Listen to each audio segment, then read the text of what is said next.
à tous, aujourd'hui je vous emmène à l'hôpital. Pourquoi? Parce que nous sommes le 29 octobre et que c'est la journée mondiale de lutte contre les AVC, une pathologie qui touche une personne toutes les 4 minutes en France. Alors ici au CHU de Dijon, eh bien, on a décidé de faire de la prévention. On retrouve tout de suite le professeur Yannick Béjot. Bonjour. Bonjour. Vous êtes neurologue, vous travaillez ici. Expliquez-nous déjà ce qu'est un AVC. Alors un AVC ou accident vasculaire cérébral, c'est un arrêt brutal de la circulation sanguine au sein du cerveau qui n'est plus alimenté en oxygène, lié soit à une obstruction de l'artère par un caillot, soit une rupture de l'artère avec un saignement en termes de conséquences. Et alors quels sont les symptômes d'un AVC? Alors les symptômes apparaissent de manière brutale. Il s'agit avant tout d'une paralysie d'un bras, paralysie d'une jambe, paralysie d'un visage, trouble du langage, trouble de la parole avec incapacité à parler ou à comprendre ce que l'on dit, une perte de la vision, un trouble de l'équilibre ou une perte de la sensibilité d'un hémicorps, bras, jambes ou visage. Alors, est-ce qu'il y a des personnes qui sont plus concernées que d'autres, soit par leur âge, soit par leur morphologie? Quels sont en fait les facteurs de risque? Alors l'AVC peut frapper à tout âge, mais on sait qu'il existe un certain nombre de facteurs qui prédisposent, en particulier l'hypertension artérielle, qui est le premier des facteurs, la consommation de tabac, le diabète ou encore le cholestérol. Et une fois que l'on a fait un AVC, quelles sont les conséquences derrière? Est-ce qu'il y a forcément des séquelles? Alors s'il est traité rapidement et bien traité, on a des chances de guérir sans aucune séquelle. Malheureusement, il arrive que les patients gardent des séquelles, avant tout motrices, avec une paralysie de l'hémicorps, avec un trouble de la marche, avec une séquelle visuelle ou encore une séquelle en termes de langage, avec des difficultés pour pouvoir s'exprimer.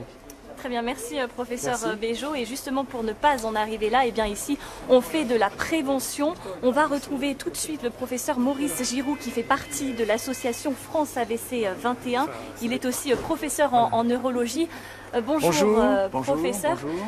Expliquez-nous, vous, ce que vous dites aux gens qui viennent vous voir ici. Comment vous faites de la prévention? Comment, tout simplement, on peut éviter un AVC? Tout à fait. La question est importante parce que la prévention est facile, elle est efficace. Elle est facile avec 4 mesures individuelles. Premièrement, pour faire baisser la tension artérielle, il faut manger moins salé, faire surveiller sa tension par son médecin traitant et prendre le traitement. La deuxième mesure, c'est faire baisser le cholestérol et la glycémie du diabète en mangeant de façon équilibrée. Et là, on retrouve l'intérêt de manger 5 fruits et légumes par jour, ça c'est très important. Troisième mesure, c'est arrêter de fumer, car le tabac est un toxique très fort, comme le cannabis, sur les vaisseaux du cerveau. Et enfin, la dernière mesure, c'est marcher au moins 2 fois 30 minutes par semaine et avec un certain essoufflement. C'est là que, sur le plan cardiaque et vasculaire, la prévention est efficace. Oui, donc comme pour beaucoup d'autres choses, en fait, le sport, une alimentation équilibrée, c'est important. Et arrêt du tabac. Et arrêt du tabac. Et alors, si on n'est pas sûr qu'une personne en face de nous est en train de faire un AVC, comment on peut s'en rendre compte? Comment on peut aider un proche? Il y a 3 signes qui, lorsqu'ils sont présents, sont très importants pour détecter un AVC et suspecter un AVC. Premièrement, c'est le visage asymétrique. Et effectivement, pour l'observer, c'est d'abord regarder le visage. Et si on a un doute, il faut faire sourire. Et effectivement, lors du sourire, la symétrie va être évidente. Et là, c'est un premier signe majeur. Le deuxième signe, c'est la perte de la force d'un membre. Et là, il suffit de faire étendre les 2 mains. Et nous voyons qu'effectivement, une main va tomber. C'est le deuxième signe très important. Le troisième signe, c'est la perte du langage, c'est l'aphasie, c'est le patient qui ne parle plus ou qui jargonne, c'est-à-dire qu'il parle de façon incompréhensible. C'est le troisième signe très important pour détecter à domicile un AVC. Et alors, si on a ces symptômes-là, si on est en train de faire un AVC, qu'est-ce qu'il faut faire impérativement? Alors, il y a une seule démarche et la France est bien positionnée là-dessus, c'est faire un appel téléphonique, c'est le 15. Car derrière le 15, vous aurez 2 acteurs majeurs pour prendre en charge l'AVC. L'assistante de régulation de la médecine, qui est effectivement une infirmière ou une aide-soignante formée à cela, qui lorsqu'elle va détecter par téléphone l'un de ces 3 signes, elle va passer le téléphone au médecin régulateur qui va ensuite effectivement confirmer ou pas le diagnostic et faire venir le patient vers l'hôpital le plus proche. L'objectif, c'est le bon patient en quelque sorte, au bon moment, au bon endroit. Parfait, merci beaucoup. Justement, on va se tourner tout de suite vers l'un de vos anciens patients. Bonjour, Bonjour. Alain Morino-Ross. Vous aviez fait un AIT à l'âge de 61 ans. Expliquez-nous déjà ce qu'est un AIT. L'AIT, c'est pareil que l'AVC, c'est les mêmes symptômes aussi brutaux, mais qui s'effacent dans le temps.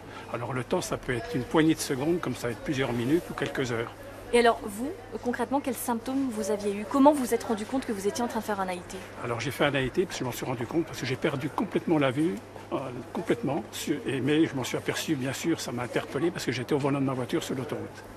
D'accord, et alors comment vous avez réagi? Qu'est-ce que vous avez fait à ce moment-là? Alors bon, je vous fais grâce de la maîtrise du véhicule pendant le temps que j'ai perdu la vue, mais dès que j'ai pu m'arrêter, mon épouse a fait le 15, l'appel du 15, et là, j'allais dire, la chaîne des secours s'est mise en marche, mais d'une efficacité redoutable, et je suis arrivé à l'hôpital, et dès l'instant qu'on a diagnostiqué que c'était un AVC, donc il y avait une possibilité de faire un AVC derrière, j'ai été pris en charge dans l'unité de soins intensifs neurovasculaires. Et aujourd'hui, est-ce que vous gardez encore des séquelles? Est-ce que vous avez un traitement à suivre? Quelles sont les conséquences? Alors, grâce à l'efficacité des secours et au service de soins intensifs neurovasculaires, pas de séquelles et pas de... Alors, les conséquences, j'ai un traitement, j'allais dire qui n'a pas un traitement pour tout un tas de choses, et ça se passe très bien.